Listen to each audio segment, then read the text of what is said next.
Photosynthesis keeps us alive. Yay! You heard the boy. Photosynthesis is converting sunlight, carbon dioxide, and water into glucose and pure, delicious oxygen. And without it, he would be dead. The process was developed 450 million years ago, and it's very complicated, but you want to do well on your test. And so, let's go at it together. Stick with me. Sun, water, and CO2 make sugar and oxygen.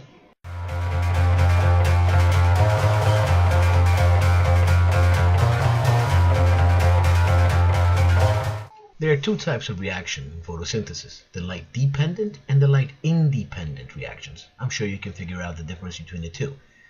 The light-independent reactions are often referred to as the Kelvin cycle, but it's not that one or that one, but yes, it is that one. Photosynthesis is basically cellular respiration backwards, and we already covered that. If you need to, go back and watch that video.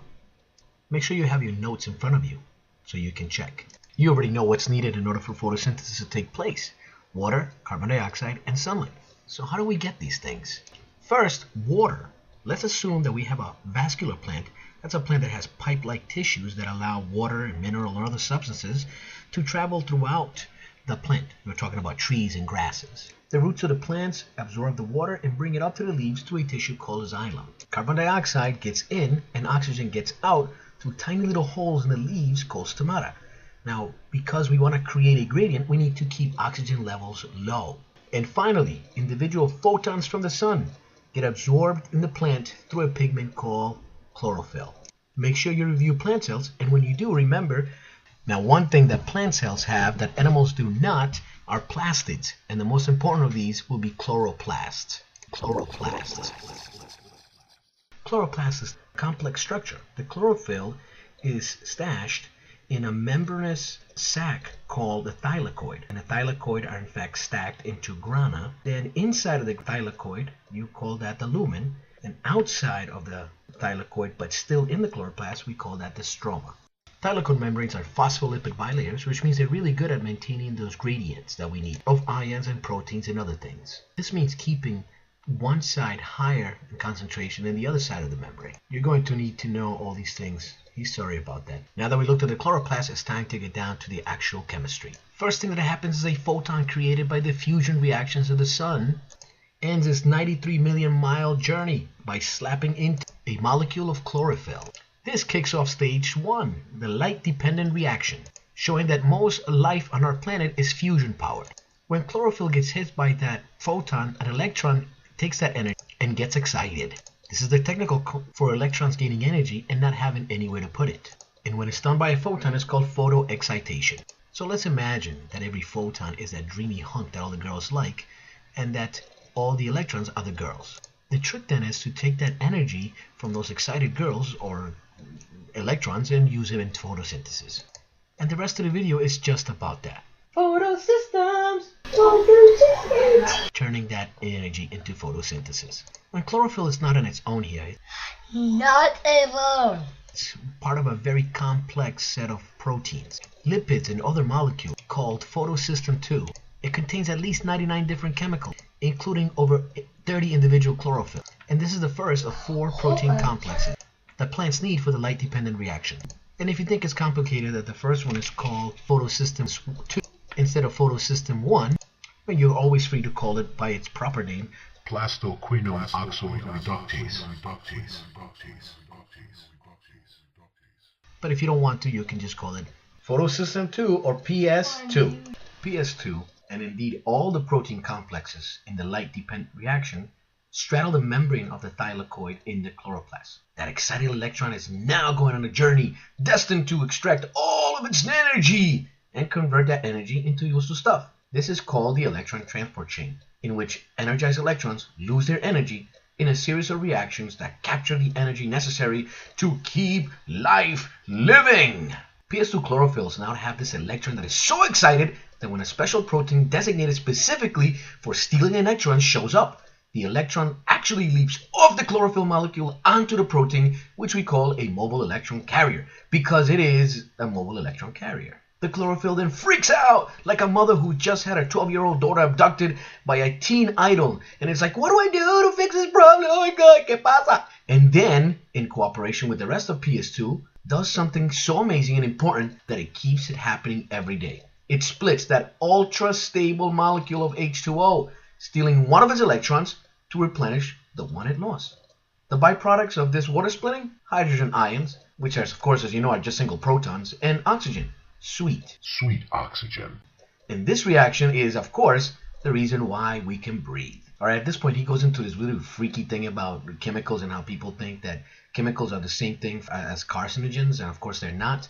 So then he says, okay, ew, chemicals are not gross. But of course they're not, because chemicals is what makes life happen, including biology. So now, all the energized electrons from PS2 have been picked up by electron carriers, and they're now being transported onto our second protein complex, the cytochrome complex. And this little guy does two things. One, it serves as the intermediary between PS2 and PS1, and two, uses a bit of energy from the electron to pump another proton into the thylakoid. So the thylakoid is starting to fill up with protons. We've created some by splitting water, and we move one in using the cytochrome complex. But why are we doing this? Well, basically what we're doing is charging the thylakoid like a battery, positive and negatives. By pumping the thylakoid full of protons, we created a concentration gradient. The protons that naturally want to get the heck away from each other, so they push their way through an enzyme straddling the thylakoid membrane called ATP synthase. And that enzyme uses that energy to pack an inorganic phosphate onto ADP, making ATP.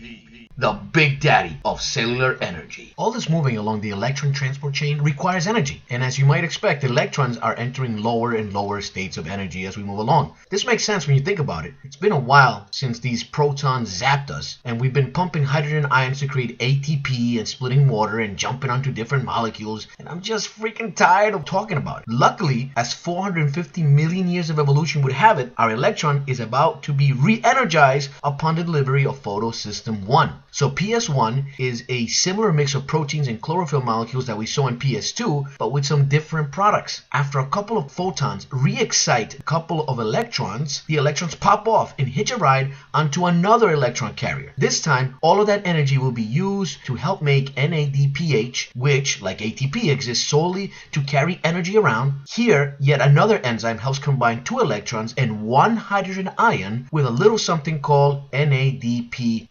As you may recall from our recent talk about respiration, they are these sort of distant cousins of B vitamins that are crucial to energy conversion, and in photosynthesis, it's NADP+, and it takes on those two electrons and one hydrogen ion, it becomes NADPH. So what we're left with now, after the light-dependent reactions, is chemical energy in the form of ATPs and NADPHs.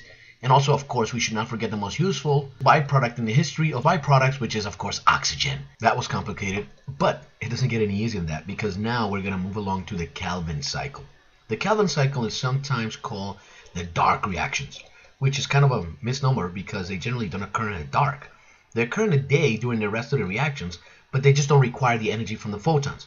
So it's more proper to say light-dependent, or if you're feeling non-descriptive, just say stage 2. Stage 2 is all about using the energy from those ATPs and NADPHs that we've created in stage 1 to produce something that's actually useful for the plant. So the Calvin cycle begins in the stroma, the empty space in the chloroplast, if you remember correctly, and that in this phase is called carbon fixation, because we're about to fix a CO2 molecule onto our starting point, ribulose biphosphate, or RUBP, which is always around in the chloroplast because not only is it the starting point of the Calvin cycle, but it's also the end point, which is why it's called a cycle. CO2 is fixed by RUBP in the help of an enzyme called ribulose 1,5-biphosphate carboxylase oxidase, which we generally shorten to Rubisco, which we mentioned in class the other day, as the most important enzyme ever in the history of the world. So his story is, one-celled organism was like, man, I need more carbon so I can make more little me's, so I can take over the world.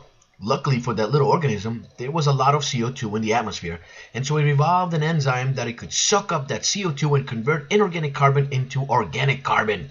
This enzyme was called Rubisco, and it wasn't particularly good at its job, but it was a heck of a lot better than just hoping to run into some chemically formed organic carbon, so the organism just made a ton of it to make up for how bad it was. Not only did the little plant stick with it, it took over the entire planet and rapidly becoming the dominant life form in our planet. Slowly, through other reactions known as the light-dependent reactions, plants increase the amount of oxygen with the atmosphere. Rubisco, having been designed in a world of tiny amounts of oxygen in the atmosphere, started getting confused. As often as half the time, Rubisco started slicing ribulose biphosphate with oxygen instead of CO2, creating a toxic byproduct that plants then had to deal with in a creative and specialized way. This byproduct is called phosphoglycolate. It's believed to tinker with some enzyme functions, including some involved in the Calvin cycle. So plants had to make another enzyme to break it down into an amino acid glycine, and some compounds that are actually useful to the Calvin cycle. But plants had already sort of gone all in on their Rubisco strategy, and to this day, they have to produce huge amounts of it. Scientists estimate that at any given time, there are about 40 billion tons of Rubisco on this planet, and plants just deal with that toxic byproduct. Let's continue with the cycle. So ribulose biphosphate gets a CO2 slammed onto it, and then immediately the whole thing gets crazy unstable. The only way to regain stability is for his new 6-carbon chain to break apart, creating 2 molecules of 3-phosphoglycerate, and these are the first stable products of the Calvin cycle. For reasons that will become clear in a moment, we're actually going to do 3 molecules of RUBP. Now we enter the second phase, reduction. Here we need some energy, so some of the ATP slams onto a phosphate group onto the 3-phosphoglycerate, and then NADPH pops some electrons, and voila, we have some 2 molecules of glycerolaldehyde 3-phosphate, or G3P. This is a high energy 3-carbon compound that plants can convert into pretty much any carbohydrate, like glucose for short-term storage, cellulose for structure, starch for long-term storage. And because of this, G3P is considered the ultimate product of photosynthesis. Unfortunately, this is not the end. We need 5 G3Ps to generate the 3 RUBPs that we started with. We also need 9 molecules of ATP and 6 molecules of NADPH, so that with all of these chemical reactions, all of this energy, we can convert 3 RUBPs into 6 GP3s. But only one of those G3Ps gets to leave the Calvin cycle. The other G3Ps, of course, being needed to regenerate the original 3 ribulose biphosphates. That regeneration is in the last phase of the Calvin cycle, and that is how plants turn sunlight, water, carbon dioxide into every living thing you've ever loved, played with, climbed on, hated, or eaten. Not bad, plants. I hope you understand, and if you don't, not only do we have some additional things that we're going to do in class, but you're going to have to figure out how to read this on your own. I hope that helps. Be well, guys. Study hard. Open your books. And always ask questions. Later.